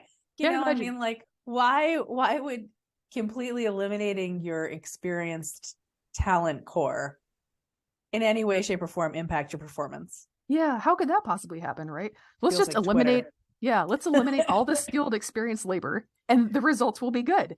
So this is what wealthy landowners did. They didn't just replace labor with machines, but they didn't really have the experience to use those machines effectively. And then, like, as we see with Wendell Berry, they refused to take responsibility for what they did. They just blamed the machines. So I think this is where we get a lot of the discourse about like, oh, it's, you know, agribusiness takeover. Because if you blame the machines and you blame the guys who sold them to you, you don't have to take your responsibility for your HR decisions on your own operation. And your own lack of knowledge and your refusal to invest in running your place right. Nothing's your fault. Just happened to you.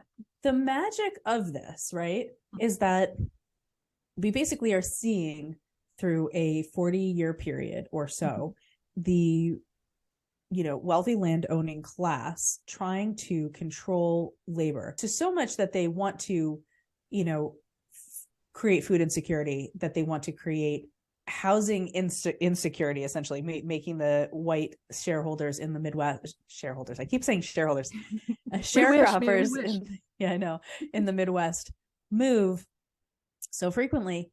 These are all elements of exerting control, and then they want to eliminate them completely by replacing them with machines that they can fully control. But it's still an exploitative system within an exploitative system. Like, this doesn't liberate anybody. And weirdly enough, not even the wealthy landowners, right? Because the leopards ate their faces too. Right. Yeah. Mm-hmm. Yeah. So like basically wealthy landowners created agribusiness to help them get rid of labor. And then, they created these really powerful institutions. And also like, because it's easier to grow your business by becoming a franchise than it is to like actually grow your skills. So like a lot of farmers like got taken over by agribusiness for basically the same reason that a lot of like people who want a business become a McDonald's franchise owner rather than start their own restaurant, because it's just easier. Right. If you actually run your own farm or if you actually start your own restaurant, you have to understand, like, how do I pick a location that people go to? McDonald's will pick that for you. How do I pick a menu? McDonald's will pick that for you. How do I source my stuff? McDonald's will pick that for you. How do I return my workers? McDonald's will do that for you. It's the same thing. This is why we have a lot of folks who, like, this is how we wind up with farmers who have these barns full of chickens that they don't own. It's because they chose to franchise because it's easier. Right. It's not because there was no money for them to figure out how to do it themselves. There was quite a bit of resources being poured onto farmers, especially post-World War II. So these attempts to kind of replace workers with machines and get into automated barns kind of picked up in, this early, 1920s. There was a farm depression starting in the 20s because everyone bought all this farm and equipment at way inflated prices, believing the party would go on forever. So the farm industry starts getting into recession in the 20s. Then the Great Depression happens. Then we have World War II. They started trying to do these things in the aughts, teens, and 20s. They kind of were forced to put it on hold through the 20s, 30s, and some of the 40s. And then after World War II, the money taps turned back on. So they're able to actually execute on these plans they've been having for decades, right? Of consolidating land, replacing workers with machines, and also franchising with agribusiness. So you can be a doofus landowner who's a banker or like a car dealer or just some other white collar business, but you still have a farm, and it's okay that you have no experience farming because agribusiness will take care of that for you. So that's the real story of how we got agribusiness. It was not a takeover. It was, come on in, guys. It'll be fine. Oh my God, the leopards ate my face too. And I think until the farm community is willing to grapple with that, I don't think they're the people to dictate how we change and how we get out of this. It's also masterful how they've also created essentially a new market for both farmland and for this kind of unquantifiable notion of what farming is, Mm-hmm. Mm-hmm. I mean, otherwise you had to only sell it to other wealthy landowners. Mm-hmm. I mean, that was kind of, unless you have a couple, I'm sure there were a couple of government bailouts throughout the years, but if you didn't want to sell it to your sharecroppers, if you didn't want to lower the price to meet the available demand, then, but agribusiness allows you to keep the land, still kind of make some money, or just sell it outright. And then you can just live off your hoarded wealth for the next couple of generations. Yep. Yeah. So it's kind of funny too, because there's some areas where the landowners largely chose to cash out, and there's other areas where they largely chose to kind of transition to agribusiness. So those farm areas kind of developed a little bit differently. It can vary just like county to county, how people did that. Sometimes there's like a soil or climate reason, but sometimes it's just what people decided to do. There's not a whole lot of rhyme and reason to it. I want to circle back to something you said about housing insecurity. Yeah.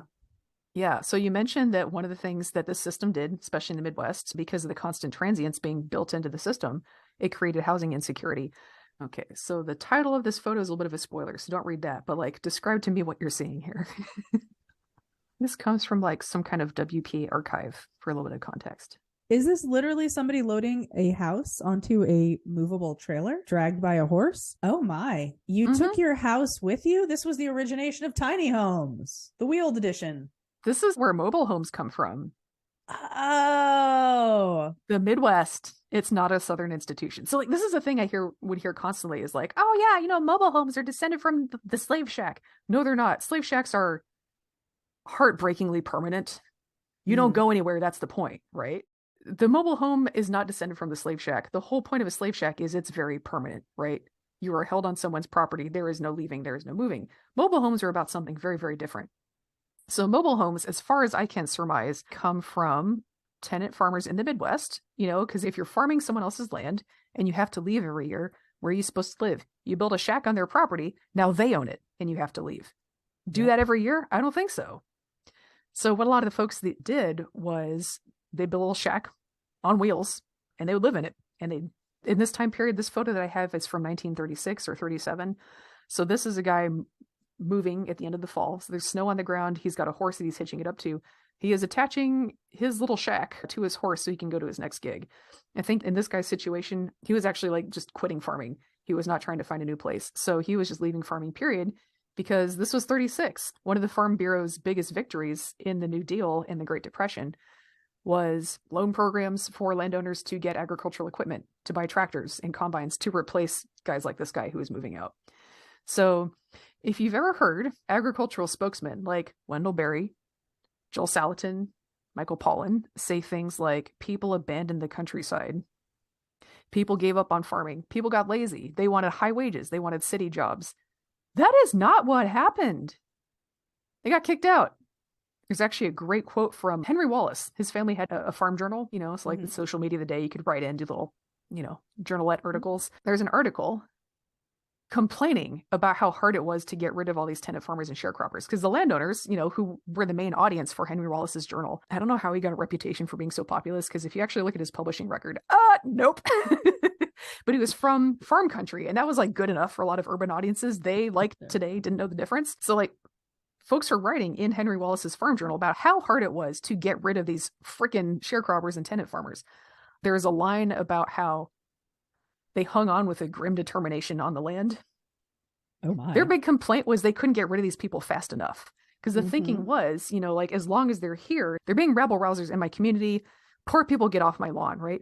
But as soon as they have given up on farming, they've gone to the city, what do they have to do? They have to buy food. So they saw getting rid of farm workers not just as a way to make their lives more convenient, but as a way to grow agricultural markets, to make the market. The market. Yeah, to make people dependent on them for food. So there's a twofold goal in getting rid of farm workers. They wanted the countryside to themselves. That's genius. Yeah, and they just wanted more people who had to buy food in this country. So this was very much a project of wealthy landowners. They talked to each other about how to do it. They complained about how it wasn't happening fast enough, and they worked really hard to pass laws to force people into cities. And now they've got the nerve to complain about how folks live in cities and they just don't know how farming works. Well, whose fault is that? It's diabolical. Mm-hmm. And now, as Paul Harvey would never say, you know the rest of the story. You better go back to your beautiful Georgia. Yeah. Alabama, something, something, Tennessee. Should probably know the lyrics before I start singing that song. Nostalgia for the South. I don't know about that. No, but like, so this is they one were of those kicking them out of California. They weren't letting them in. Oh, there you go. Yeah, very good. So this is one of the things that kind of drives me a little bit wild is when we talk today in sustainable food discourse about how we can fix the food system, one of the top things that people say is, well, farmers need to get paid more. You know, like all this bad behavior is caused by farmers not getting paid enough. They have to seek a profit. It's a race to the bottom, blah, blah, blah. Okay, well, let's look at a time period when farmers were making a lot of money, 1900 through 1920. What were they doing with that money? Starting agribusiness. They were using those profits to buy machines, get rid of workers, you know, expand feedlots, create consolidate control. Control. That's what they were using it for. Yeah. So I think when they're making more money, actually things get worse. I don't know. Like that is so wild to me. Like if you really believe that, maybe let's look back at some time periods in history when farmers were making more money and see what it did to this country. It was fucking horrible. This time period, 1900 through 1920, has set the stage for so many horrible things that happened for the rest of the 20th century. Agribusiness consolidation, the Dust Bowl, urban poverty. This is where it came from, was from 20 years when farmers were making money. You see that the farmers, the landowners, they never go against their prime directive, right? To drag this into Star Trek. Yeah, thank you. I appreciate that. I mean, their goal is to create more markets, but ultimately it's just to keep control. Mm-hmm. And they use that against the workers. They use that against old markets. They use that as much as humanly possible. Yeah. Well, one more thing, though, is so the Midwest golden age of the Midwest farming collapsed in 1920, but how pellagra continued on for another 20 years. Yeah, so it kind of carried on in some niche circumstances. So you still have folks who are like, the boll weevil didn't finish sweeping through the South until let me get a look at this map. There's a great time-lapse map that the USDA did showing its spread. Okay, yeah, so it starts in South Texas in the late 1890s or late 1890s, makes it up to Virginia by 1922. So cotton mill towns was a big part of it. So these are folks who are very poor and not farming, right? Mm-hmm. So by the 1920s, folks who were still sharecropping had a little bit more flexibility on what they could do. They weren't experiencing it quite as much, but you still had folks living in cotton mill towns. You had folks living in coal mining communities, folks living in reservations on government rations. You had the kids in residential schools. So the population spread out. Mm-hmm. It was still indigenous and poor people. It was just different indigenous and poor people, or the continuity of the residential schools, the same indigenous and poor people. Yeah. Also people living in asylums, like insane asylums, because pellagra gives you mental health symptoms, right? Dementia. You'd have a temporary case of pellagra. It kind of tend to show up in late spring when people are most malnourished and most kind of living off of stored corn and salt pork. Rations. So you could get a temporary rash of it. But then if you got put into an asylum, what are you eating in the asylum? They're feeding you corn, salt, pork, and molasses. Yeah, so the asylums are out there going, oh my God, it's incurable due to the diet they were feeding people. So if you're in one of those populations who's still living effectively in captivity, you're still going to be getting pellagra. It did go down over time because some states did start putting in, you've got to fortify, grain with nutrients if you want to sell in the state, but it was not universal. And so you still had a lot of pockets of it going on into 1940. So the 1940s is when the federal government said, if you're selling grain products anywhere in this country, you got to fortify with B vitamins. So that really put the end to it universally. But yeah, if you were poor, but you live in the countryside by this time, you had more access to, you could go fishing, you could, hunt and trap a little bit. And you had more latitude to grow your own food. So in that specific population of sharecroppers, it did start to go down, but you still had a lot of people living in other, basically in captivity circumstances who are still very prone to it. I love that there's still not a major focus on nutrition as part of current, allopathic medical schools.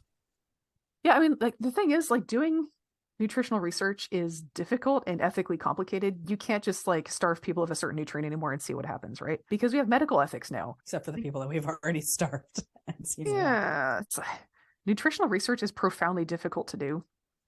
For a whole lot of reasons, human experimentation in general, but especially on nutrition, because people just don't really report, even if they're actually trying. We don't always remember what we've eaten.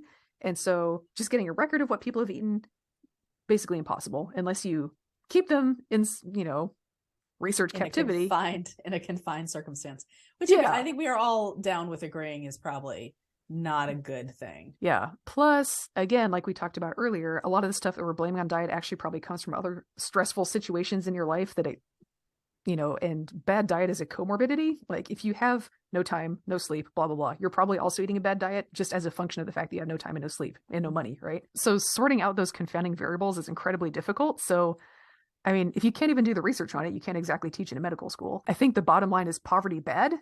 And when people have freedom and agency in their lives, they actually generally tend to make pretty good nutritional choices. I know this is a hot take, but I think a lot of the nutritional and public health problems we're seeing boil down to a lack of agency and a lack of resources. But we're very loath to see it that way because it's just easier to blame it on people making bad choices. Because if they're sick because they make bad choices, then the solution is to control them. If their problem is lack of resources and agency, then the solution is to liberate and emancipate people from a horrible system. And no one wants to go there. So that would solve everything. Everything. Yeah. Nobody wants to go there except most people, but except not the ones in power. Yeah. That would be a solution, wouldn't it? Mm-hmm. But yeah. So I have hot take that's kind of fun, I hope. You know the Captain America story, right? Yes. Yeah. Tuberculosis ridden, sick, malnourished beanpole kid goes into the army, gets a shot of nutrients, gets huge. I think this might be like kind of an allegory for ending the pellagra outbreak and a lot of other like nutrition related public health problems that were prevalent at the time. Infectious disease, vaccines were kind of becoming a thing that was accessible to people. Again, like we kind of memory hold exactly what happened. But the fact that a ton of people were sick and measly and did a lot better once they were in the army and actually eating right, I think that kind of stuck with us. Mm. Mm-hmm. And that makes total sense. Yeah, because that definitely happened. Yeah, and again, like we finally fixed pellagra because, like, up until World War II, wealthy people kind of felt like, the public being sick is fine. Like poor people being sick and gross. That doesn't really affect me. But as soon as we had a war where we needed a lot of cannon fodder who could follow orders and shoot back, then wealthy people were like, oh, we'd better invest in public health. That's really what forced their hand, which is interesting to me. Well, it is also fascinating that, in all the other contained adult situations, you had this malnourishment, but the army was not that place. And there was a focus on quantity and quality of rations in some way, shape, or form. Mm-hmm. Like they say, an army marches on its stomach, right? Mm-hmm. So that was a place where the federal power structure, like the powers that be, actually had an interest in keeping people healthy for once. That's so grim. Well,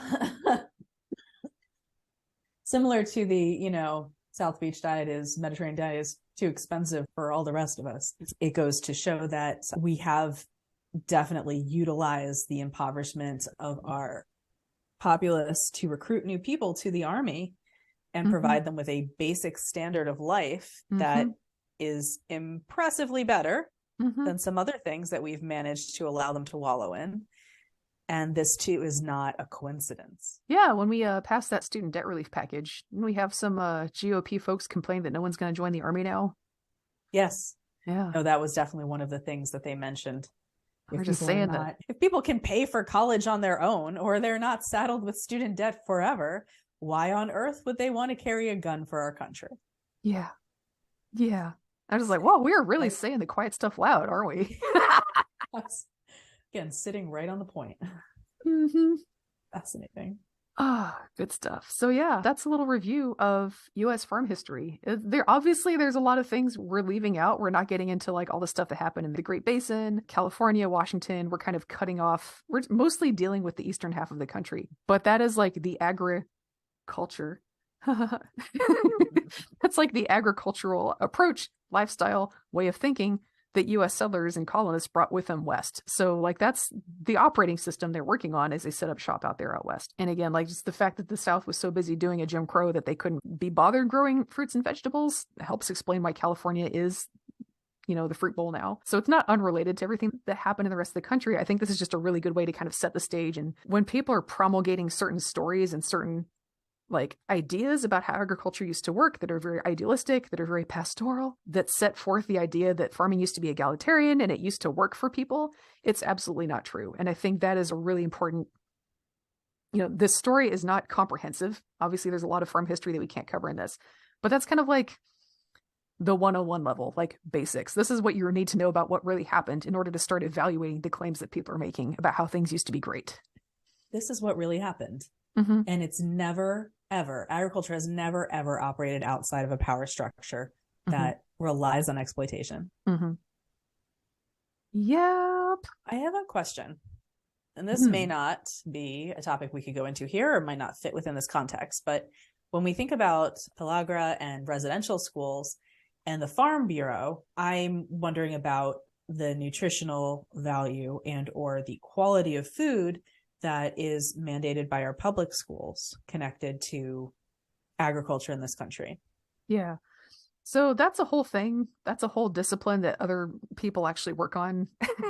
And I'm like not really qualified to speak to that. Like nutrition in public schools has been a big area of focus for public health folks for some time. Yeah. So there are tons of better people to ask about this. I'm really kind of focusing on parts of history that like haven't been explored much. I'm just curious if that was a corollary in this story. Yeah. lobbying that has gone into it, and the number of failure stories of people who have attempted at the local level to supplement school lunch with fresh, locally sourced. My understanding is, and I'd have to look up, like actual details on this, but when the Black Panthers started doing their school breakfast program, that actually spurred the government to get more involved in providing food for school children, because they realized, oh, there's this public service that we're not providing, and it's giving the Black Panthers a way to get popular and get support. We've got to squeeze them out. So in that sense, they were very successful at getting nutrition done into the schools at a federal level and get some backing for it. So God forbid someone provided public service outside of state control. That is fascinating. Mm-hmm. Yeah. Okay. So that's one way to get things done. I don't know. Like, I hope this is useful for folks, because I think there's a lot of people out there who sense that kind of like the Michael Pollan version of events, like he didn't invent this. He's just kind of like one of the more famous promulgators of it. It's like, everything used to be family farms and it was great. And then agribusiness invaded. I think a lot of folks sense that story is not spot on, but there is no counter narrative. There is no other version of affairs to kind of like look at and compare and fact check it with. So we're just trying to get that out there. I love it. Yeah. Research, Awesome. it's wild, because historians have been working on this for some time, but like popular food writers have not been availing themselves of that information. So you can write anything you want if you never crack a history book.